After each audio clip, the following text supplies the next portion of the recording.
A lot of the early advantages about the promised land of blockchains was that it's permissionless, it's freedom, you can do whatever you want on there, but everything is on there. It's all visible by everybody. But, compliance is non-negotiable for large financial institutions. They need to know who their counterparties are. Hello and welcome to the first episode from our Live from Links series, where we take the hottest conversations that were recorded live from the Chainalysis Links conference in New York City. I'm your host, Matthew Wilson, Director of Product Management at Chainalysis. The transformative journey from traditional finance to the innovative world of blockchain is not an easy one. But this week, I sat down with someone who's taken on this task head first, Jas Takhar, VP of Engineering, Stablecoin and Custody at Ripple. Jas explains how Ripple and the XRP Ledger are pioneering advancements in stablecoin payments and using DeFi to seamlessly facilitate efficient and compliant financial networks.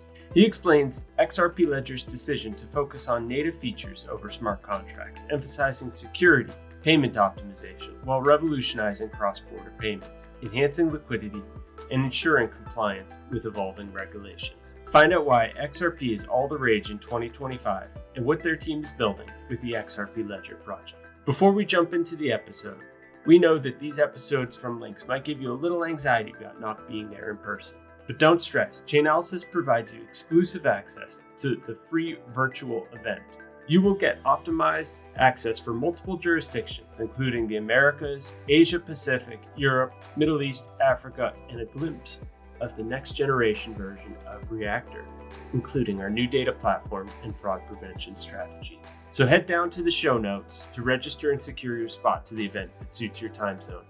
Now, on to the episode.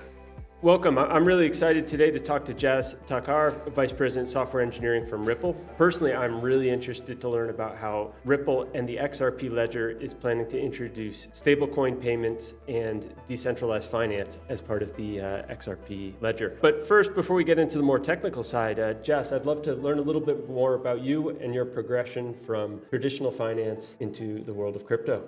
Great, thanks for having me on. So I think I have a very typical progression. I started off in TradFi, in technology, working for Barclays and BlackRock, where I was helping to build fixed income portfolio management systems and then technology that supported the ETF or iShares business, which is now BlackRock's business. And so that's what I did for almost 10 years. Then I took a detour and went to Salesforce, 7 years. And that's where I worked on early chatbots in 2016 and 2017. So before the whole LLM hype, before this whole OpenAI, before all of this stuff got sexy, we were building chatbots, very simple chatbots on top of the Salesforce platform. And whilst there, maybe I was missing TradFi, maybe I was missing all my time at BlackRock, but then I started hearing about blockchain and crypto and the fact that a lot of these traditional use cases had the potential to move to blockchain. And that's what really piqued my interest. So while I was there, I was like, okay, maybe I need to get back into fintech, albeit, in crypto, something that was very new to me. And then I started looking around at who the significant and major players in the industry were. And, maybe it's my background working for these big financial companies, but I really wanted to work for the adult in the room crypto company that wasn't trying to cede control of the financial system, but one that was rather working with regulators around the world and working on the right side of regulation and the law. And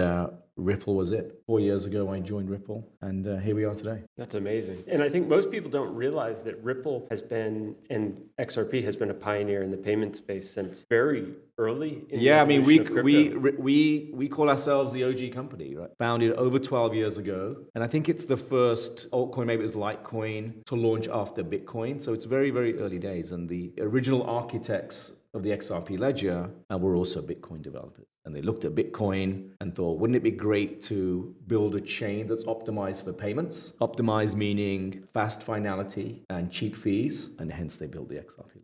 And when you think about the future of the XRP Ledger, maybe you could start with thinking back from its starting point in 2012. How has it progressed and changed over the past 13 years? And what do you see technology changing in the future for it?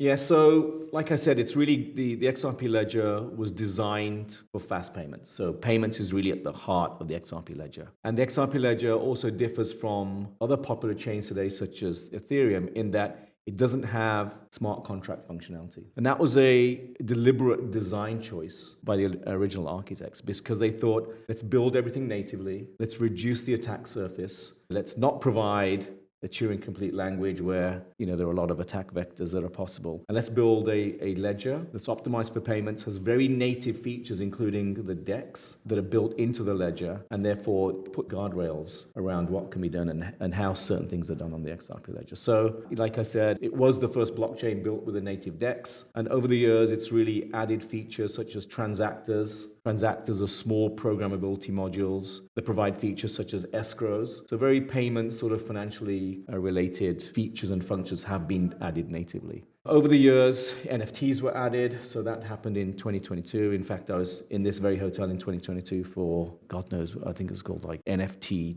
USA. I don't remember what the conference, but it was the big NFT conference, very different energy than today. Yeah. It was crowded, it was madness, there was all sorts of, sideshows going on. So the NFTs are native objects today on the XRP Ledger, fungible tokens. And then since then, we've really looked at the financial use cases that we are interested in contributing to the ledger. Our customers are asking for around moving money and moving value on chain. So payments is obviously a large part of that, but also we're looking at innovations such as lending protocol, identity, permission pools. So, big regulated financial institutions can bring traditional TradFi use cases on chain. And if you think about how much of this can you accomplish without smart contract functionality within Ripple? The XRP Ledger is decentralized. It's open source software. And so Ripple is a contributor to this open source software. And so we propose what we call amendments, and the community votes those amendments to be activated or not. And so we have a view around building financial use cases onto the XRP Ledger. And so the contributions that we propose, or the amendments that we propose, are really around those use cases. Like I mentioned lending, I mentioned identification, I mentioned permission pool, all features and functions that traditional finance need to come on chain. And we've seen, at least both on the XRP Ledger, there's been huge interest from banks and financial institutions for that payment use case. Right. And largely starting with your Swell conference years ago, and people have viewed this as the next iteration of the Swift banking system. Is that still how you sort of view the XRP Ledger, or is the view evolving into it becoming more of a platform for other applications? Yeah, it's a good question, and it's probably a combination of those things. So Ripple as a company was set up, like I said, in 2012, once the XRP Ledger was open sourced and decentralized. Ripple's stated vision is to enable the Internet of Value. So the free movement of value on chain, much like data and bits move around the internet using TCP/IP. So that's sort of the vision of the company. And we remain fixed on that vision. So like I said, a lot of the attributes that we're proposing on the ledger, a lot of the attributes that were built to enable payments, such as auto bridging, bridging between currencies where a liquidity pool for a given currency pair doesn't exist. And those are native features on the ledger. So it's built with all of this in mind. It's built to move value very, very quickly. The finality time or the block creation time on the XRP ledger has consistently been around 4 seconds. And you can contrast that with many minutes on other chains. And also the fees are a fraction of an XRP, which is pennies today. And again, you can contrast that with much more elevated fees on other chains.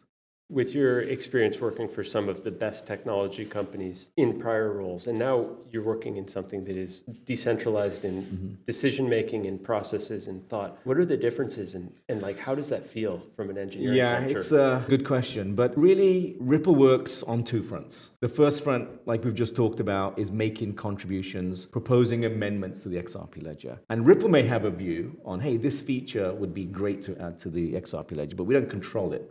Right? We can't activate amendments. Like I said, there's a community of voters that really have to vote. There has to be an 80% majority for over 2 weeks for a feature to be activated. So we could propose a feature and it actually doesn't get activated. So we work in an open source world. We work in a world where we don't have a lot of control. But we work in a world that we have a view on, that we think the XRP Ledger is very well geared up, very well architected for payments and the flow of value. And I think a lot of the community is also behind that vision. And they also will vote for features that move that vision forward. So we're working in this world where you're right, there is this level of uncertainty, but that's just the cost of playing in an open, decentralized world and an open source world. So that's the first part of what we do. The second part of what Ripple does is we build infrastructure for digital assets. So this is software that we build, we control, and we sell to our customers. This includes bank-grade custody, it includes our payment network, and it includes stablecoins. So that is all software that we build. We build it, we control it, we release it. and we sell it to our customers. So we operate in both worlds, both in a decentralized open source world and in what you would call a traditional centralized or a traditional software company type of world. So you rightly stated, previously I've worked in the latter. Everywhere I've worked, there hasn't been this decentralized component. And so when I first joined Ripple, there was definitely a learning curve. When we propose something on the XRP Ledger, we really have to get the community involved. A lot of conversation on platforms such as Discourse and on Twitter, really engaging with the community, helping them understand why we feel a feature or an amendment makes sense to go on the XRP Ledger. And I think that conversation, that discourse with a small d, really helps the understanding of the community at large. And overall, amendments will be activated by the community if they make sense and if they're in line with the original vision of the XRP Ledger.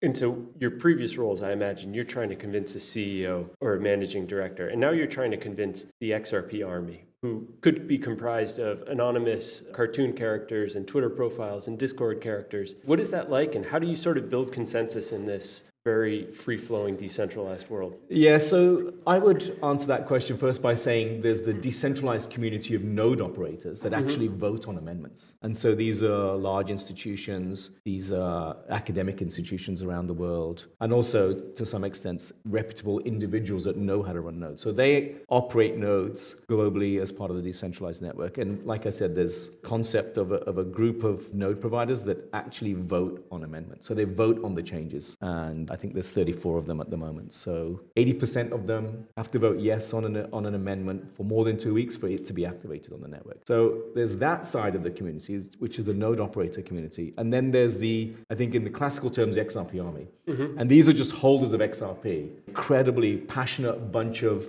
people around the world that hold the token. And to be fair, during the SEC lawsuit, really came out and stood by the XRP Ledger, XRP, and Ripple, the company. It was just phenomenal to see that community. And to have such an engaged and active community behind the XRP and the XRP Ledger only helps moves its vision along. And when you think about the software engineering services that you're providing on behalf of, sounds like it's largely banks for payment infrastructure. Yeah. How do you and your engineering team sort of balance these two modes of operation? It's a good one to talk about. There are different business units within Ripple, the company. So there's a business unit called Ripple X that works on the blockchain, runs nodes in the decentralized network, and also supports the community of developers through contributing to open source tooling and also offering grants to developers who want to build on the XRP Ledger. So Ripple X does all of that. So they're really the decentralized operators in the world of the XRP Ledger. And then, like you said, let's just call them the centralized engineers who are building the payments product, the stablecoin product, and the custody product. And, a large part of what they do is like what part of the flow belongs on chain? What part of the product belongs on chain? And again, they will work with the community where changes have to be made on chain. They will, propose amendments where needed. And we've seen at Chainalysis a huge amount of adoption and global interest in stablecoins, particularly over the past 3 to 4 years. How do you and the XRP Ledger view stablecoins and stablecoin adoption? What do you have planned? Yeah, so look, stablecoins are key to payments. It's part of the payments flow today, moving money across borders. And so Ripple stablecoin is in that flow and will continue to be in that flow in the future. But also when it comes to DeFi, when it comes to real-world asset tokenization, you need a stable, trusted token or currency on chain that people can use for staking, that people can use for settlement of trading and transacting with real-world assets. So RLUSD, the stablecoin that we've launched, is very much part of the payments world and the DeFi world. And how do you view evolving regulation that impacts stablecoins? Do you view there to be centralization around US dollar as the stablecoin that, we've seen that so far? Do you see that trend continuing, or do you think that there will be stablecoin euro, stablecoin? Yeah, I think it's going to be very regional. So Ripple, we've worked very closely with the New York DFS, the NYDFS, to issue in a very compliant manner RLUSD here in the US. In Europe, there's MiCA, and there's regulation around there for issuing stablecoins. So, a lot of the financial institutions in Europe will need to and will want to MiCA-compliant stablecoins. And I think there was news recently that in Europe, Binance have delisted one or two of the top stable coins in the world today because they are not MiCA compliant. And similarly, in other jurisdictions, I see regional regulation that will really fuel the use and expansion of stable coins. So it's been 4 years for you now? It has, yes. That's approaching 4 years. A lifetime in crypto. Yeah. That's everything that's changed the past 4 years. We've gone from a world where Bitcoin was dominant to beginning of Ethereum, DeFi. Like, what do you see next? What are the major trends that you and the XRP Ledger team are focused on? Like I said earlier, there's an incredible groundswell of energy around real-world asset tokenization. Mm-hmm. There's an incredible amount of energy around bringing TradFi use cases on chain, be it collateral management, be it instruments such as repos or functions such as escrow. So real-world asset tokenization is happening today. If you think about stablecoins, there's $250 billion worth of approximately market cap in stablecoins today. And then you've got BlackRock's BUIDL and other bonds and tokens that are coming on chain. Soc Gen Forge, a big bank in France, has used Ripple custody, for example, to issue their euro-backed stablecoin. And so this is happening today. Mm-hmm. So the use cases that need to be supported are around these other functions. The traditional financial instruments are being used in the traditional world. Those use cases are going to come on chain. So if you have very high quality tokenized assets, they can be used for collateral. It can be moved around the financial use case landscape. And which of those do you view as like being the most likely or like a breakout success in the way that when people were first using stablecoins on the Bitcoin network, the Omni, they'd wait 10 minutes for a transaction to be mined, literally. Right. And then it migrated to Ethereum and you could get a block confirmed within a minute or two. Right. Transaction fees would be, at least in 2017, it was still like $20. They weren't in 2022, right? Yeah. And then the NFT time, like which of these in terms of settlement, in terms of real world assets, like where do you see the most likely breakout new? Look, I think they're all possible. Like I just said, I think in traditional finance, there's trillions of dollars being moved around as collateral. Yeah. I would love to see that come on chain, right? The fact that it's 24/7, it's fast, it's cheap. On the XRP Ledger, for example, I think it's very compelling for traditional finance to use on-chain assets as collateral. I think that is definitely a big breakout use case. What will be the first signs that like that vision is coming true? Like how will we know, like you start to see the value of assets on chain ticking up, or you start to see more issuers using the XRP Ledger? What will be some of the signs? I think that is a sign, right? Yeah. We're tracking, we internally and definitely, to some extent externally, we track the amount of tokenized assets from a dollar value perspective on chain. So, there's signals that you will see there. We also talk about the movement of value on chain. Mm-hmm. And so not only do you see value tokenized on chain, but we're very focused on value moving transactions. Yeah. Right? How much utility is actually out there. So I think those are the two forward-looking indicators. I remember we at Chainalysis, we have this incredible data set of global transactions. And when we pulled data probably 4 years ago for the value that was transacted in terms of Bitcoin native asset and then the value sent via stablecoins, for the first time, the stablecoin value had like outpaced the value transacted on Bitcoin. For me, that was sort of the moment when I realized that the world doesn't want to transact in Bitcoin. It really has become this digital gold or something that people put in a ledger or Trezor and just sit on. And I think people in institutions don't want that exposure to volatility. Absolutely not. Right? Yeah, they need the fast finality time. They need frictionless payments, and they need a stable asset that they can count on. From a trusted issuer. Exactly. Yeah. And so do you view that transition also happening with equities, or what are some of the other real world categories that you find most compelling? What collateral are you imagining? Yeah, I think in terms of collateral, we're hearing a lot from our customers around collateralizing bonds and being able to use those as collateral, but maybe even stable coins. Using those as collateral. Equities, I'm personally hearing less about equities at the moment, but certainly that's a use case. There's no way that all of these fixed income assets are going on chain and equities aren't going to follow. It's a question of when, I think. And you mentioned earlier at the beginning around permissioned pools and like the permissionless nature of decentralized finance meeting the permissioned or semi-permissioned world. How do you see that evolving? Yeah, and there's a little bit of tension there, right? Because a lot of the early advantages about the promised land of blockchains was that it's permissionless, it's freedom, you can do whatever you want on there, but everything is on there, it's all visible by everybody. But, compliance is non-negotiable large financial institutions. They need to know who their counterparties are. So I talked about, permission pools that are coming soon to the XRP Ledger, where if you're in a liquidity pool, you know who you're transacting with. Mm-hmm. You know who your counterparty is. And that's a very important requirement for banks and big financial institutions around the world. And looking back on your prior career at BlackRock, are there similarities that you find between that permission nature and what you're building towards with these permission pools? Look, I think a lot of what we are doing at Ripple is all about mapping traditional finance to the blockchain. And so knowing your counterparty, compliance such as a travel rule, these are all very, very important rules and regulations that these big financial banks and institutions operate within. And they're not suddenly just going to operate outside of those regs because it's on chain. Rather, they're going to have to operate within those regulations and other regulations that are coming to the world of blockchain. What are you most excited about when you look forward for the next 4 years at XRP Ledger? Look, the next 4 years is going to be all about what I said earlier. It's like all of these traditional financial use cases coming to chain. And I think there's going to be, it's happening today, but I think this is just the tip of the iceberg. Standard Chartered have released a report where they think, within 10 years or 2034, there's going to be $30 trillion worth of tokenized assets on chain.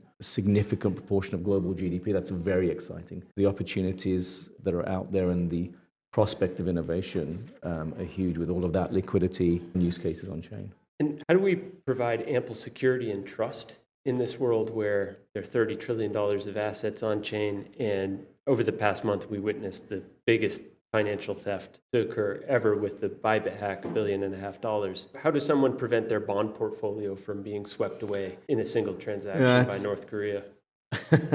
Yeah, it's very topical with the Bybit hack. So look, when it comes to Ripple custody, we talk a lot about, attack vectors and all of the attack vectors that have to be considered. So there's two parts of all hacks, right? Or most hacks. One is the technology piece. And so even with the strongest multi-sig custody schemes, if a human is compromised, you're cracking open the doors to hacks. And that's what happened with the Bybit hack and most others. So, and our customers come to us for advice about what is it that we need to secure our assets. So not only do we talk about custody and the technology, HSMs and the policy and the governance engines that we have built, but we also speak a lot more holistically about security in general and making sure that their staff is aware and trained against social engineering, phishing attacks, make sure that value is spread across wallets, spread across different technologies and spread across different deployment models from on-prem to in the cloud. And again, all technologies and solutions that we provide with Ripple Custody.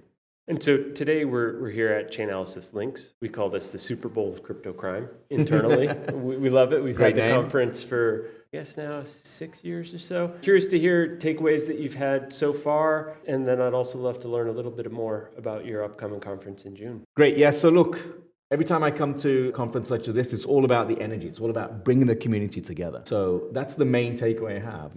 I've met a number of people. I'm going to be meeting a number of people after this as well to talk about, Ripple, to talk about crypto in general, to talk about compliance. And so there's just a lot of energy at this conference. And it's palpable and it's energizing as well. So, it's been a great conference. You guys have done a great job putting this on and bringing the community together. And the conference you're referring to in June is Apex. So Apex is the XRPL Developer Summit. This year it's in Singapore. And this is really a forum for developers, businesses, and institutions that are interested to go on chain, to get together, to understand more about the XRP Ledger, to understand more about the use cases, to learn how to build on the ledger, and really get that community spirit going. And that's coming up in Singapore, like I said. Ripple as a company, we really look forward to this annual event. Like I said, it's energizing for the community and it energizes Ripple, the company, as well.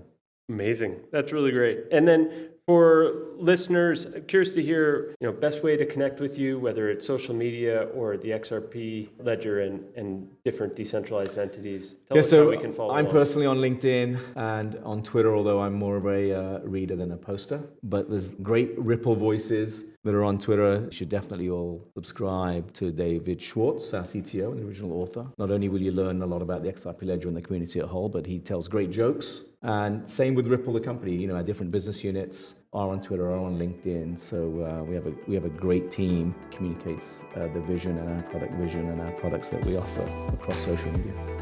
Awesome. Well, Jas, it's been a real pleasure to get to know a little bit more about you, your background, and to hear about all the awesome things that Ripple and the XRP Ledger team are doing. So thanks so much from everyone on the Chainalysis side, and look forward to seeing you and following progress. Thank you, and thanks again to Chainalysis for having me and putting on this great conference.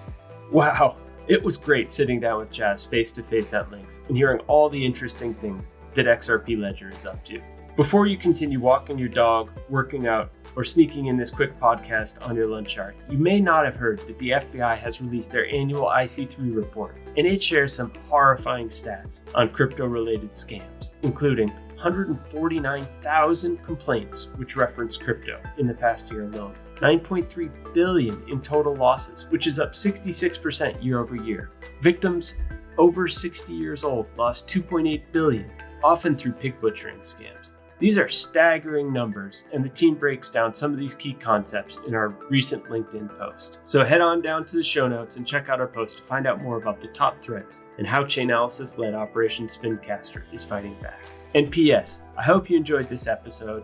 Please stay tuned for some more Live from Links episodes, including the White House's Bo Hines and crypto hero Tegan Gambarian. Thank you.